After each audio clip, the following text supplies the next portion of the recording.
থকা প্ৰদেশ কংগ্ৰেছৰ সম্পাদক মেঘনাথ চেত্ৰী ডাঙৰীয়া, বিষ্ণু কুমাৰ পায়েং ডাঙৰীয়া, উদিত ভানু দাস ডাঙৰীয়া, ইয়াত উপস্থিত থকা বা ব্লক কংগ্ৰেছৰ সভাপতি মহেন্দ্ৰ শইকীয়া ডাঙৰীয়া, জিলা কংগ্ৰেছৰ সাধাৰণ সম্পাদক বীৰমণি দত্ত ডাঙৰীয়া, উপস্থিত থকা জিলা যুৱ কংগ্ৰেছৰ সভাপতি টিংকু পাটিল, মহিলা জিলা কংগ্ৰেছৰ সভানেত্ৰী কমলাক্ষী প্ৰধান ডাঙৰীয়ানী, আমাৰ মহিলা কংগ্ৰেছৰ বিষয়াসকল, NSY যুৱ কংগ্ৰেছৰ বন্ধুসকল, মণ্ডলৰ প্ৰতিনিধিসকল, ইয়াত উপস্থিত থকা আমাৰ জিলা পৰিষদৰ কংগ্ৰেছ দলৰ মনোনীত প্ৰাৰ্থী সুভাষ পাটিল ডাঙৰীয়া, ইয়াত উপস্থিত থকা AP মেম্বাৰ আমাৰ প্ৰাৰ্থীসকল শিৱানী পেগু দলে ডাঙৰীয়ানী,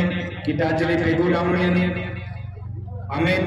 অনিল পাঙ্গিং ডাঙৰীয়া, জ্যোতি পেগু দলে ডাঙৰীয়ানী, গীতামণি মিলি ডাঙৰীয়ানী, জ্যোতি প্ৰসাদ দলে ডাঙৰীয়া, আৰু ইয়াত উপস্থিত থকা আইসকল, বয়োজ্যেষ্ঠসকল, যুৱক বন্ধুসকল, দলৰ সতীৰ্থসকল আৰু উপস্থিত থকা ৰাইজ, মই প্ৰথমে সকলো অসমীয়া নৱবৰ্ষৰ শুভেচ্ছা জ্ঞাপন কৰিছো আৰু ৰঙালী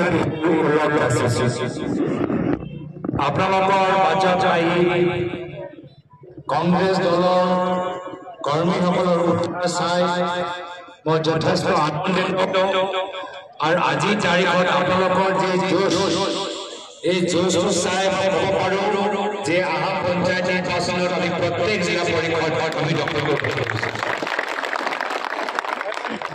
মই ভাবিলোঁ যে যোৱা যোৰহাট লোকসভা নিৰ্বাচনৰ পিছত প্ৰায় 1 বছৰ অতিক্ৰম হ'ল, ক'ৰবাত আমাৰ কৰ্মীখিনি আকৌ নিজৰ ব্যক্তিগত জীৱনত ব্যস্ত হৈ গ'ল নেকি, মোৰ মনত এটা চিন্তা আছিল।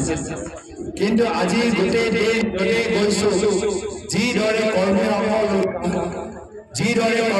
ওলাই আহিছে সেইটোৱে প্ৰমাণ কৰে যে হ'ব পাৰে যে ইয়াত আমাৰ বিধায়ক নাই, হ'ব পাৰে অসমত আমাৰ চৰকাৰ নাই, কিন্তু মাজুলীৰ ভিতৰত প্ৰত্যেক গাঁৱৰ ভিতৰত প্ৰত্যেক মানুহৰ হৃদয়ত কংগ্ৰেছ আজিও আছে।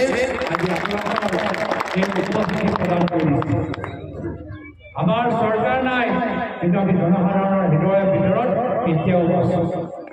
ৰাজ তৰুণ গগৈদেৱ অসমৰ প্ৰাক্তন মুখ্যমন্ত্ৰী আজিও মানুহৰ হৃদয়ৰ ভিতৰত সজীৱ হৈ আছে, আৰু তাৰ মূল কাৰণ হ'ল তেখেতৰ সহজ সৰল, তাৰ মূল কাৰণ হ'ল কংগ্ৰেছৰ আদৰ্শ।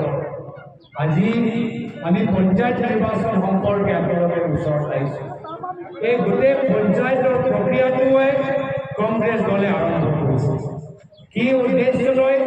যে ক্ষমতা দিশবোৰত নহয়, ক্ষমতা গাঁৱৰ মানুহৰ মাজত থাকিব লাগে, ক্ষমতা আমাৰ সাধাৰণ মানুহৰ মাজত থাকিব লাগে। আৰু যেতিয়া আমাৰ কংগ্ৰেছৰ চৰকাৰ আছে, প্ৰায় তৰুণ গগৈদেৱে এটা সপোন দেখিছে যে মাত্ৰ পুৰুষসকলে ৰাজনৈতিকভাৱে সক্ৰিয় হ'লে নহ'ব, মহিলাসকল ওলাই আহিব লাগিব। আৰু সেইকাৰণে কংগ্ৰেছে পঞ্চায়ত নিৰ্বাচনৰ ক্ষেত্ৰত 50% ৰিজাৰ্ভেশ্যন মহিলাসকলক দিছে। আজি যদি এখন জিলাৰ ভিতৰত আধা জিলা পৰিষদ মহিলা হৈছে, ইয়াৰ মূল কাৰণ হৈছে কংগ্ৰেছ দল।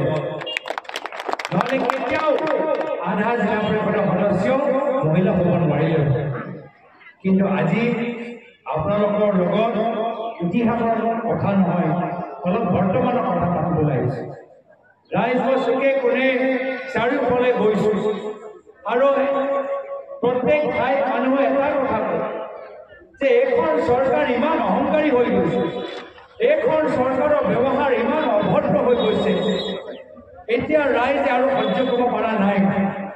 ৰাইজ ইতিমধ্যে সিদ্ধান্ত লৈছে অহা বছৰ বিধানসভা নিৰ্বাচন হ'ব, আমি বিজেপি চৰকাৰক বিদায় দিম আৰু অসমত কংগ্ৰেছৰ নেতৃত্ব। তাৰ মূল কাৰণ হ'ল যে এইখন চৰকাৰ মাত্ৰ 5জন মানুহৰ কাৰণে কাম কৰি আছে।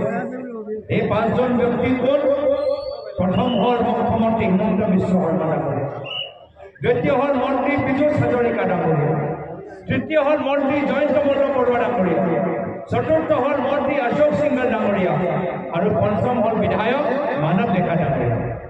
এই পাঁচগৰাকী বাহিৰে আৰু অসমৰ মানুহৰ উন্নতি হোৱা নাই। আজি গাঁৱৰ ভিতৰত এটা ডাঙৰ সমস্যা হৈছে এই ড্ৰাগছৰ সমস্যা। মই যোৱাকালি যোৰহাটত আছিলোঁ। যোৰহাটৰ ভিতৰত চন্দননগৰত যি ঘটনা হ'ল সকলোৱে গম পাইছে যে চন্দননগৰত ড্ৰাগছ খাই কিছু মানুহবোৰে উৎপাত কৰি এজন ভাল যুৱকজনক ইমান নিৰ্মলভাৱে প্ৰহাৰ কৰিলে যে সেইজন মানুহৰ মৃত্যু হ'ল। এনে ধৰণৰ অৱস্থা আজি অসমৰ চুকে কোণে। আজি তাৰিখত আমাৰ যুৱকসকল চাকৰি নহয়, আজি তাৰিখত আমাৰ যুৱকসকল মদৰ দোকানৰ ওচৰত গৈ আৰম্ভ কৰিছে। দুখৰ কথা যি চৰকাৰী স্কুলৰ ওপৰত আমি কংগ্ৰেছ চৰকাৰে জোৰ দিছিলোঁ, মেৰামতি কৰিছিলোঁ, উন্নত কৰিছিলোঁ, আজি তাৰিখত বৰ্তমানত হিমন্ত বিশ্ব শৰ্মা ডাঙৰীয়া চৰকাৰে এই একে চৰকাৰী স্কুল বন্ধ কৰি এতিয়া গাঁৱৰ ভিতৰত মদৰ দোকান আৰম্ভ কৰিছে।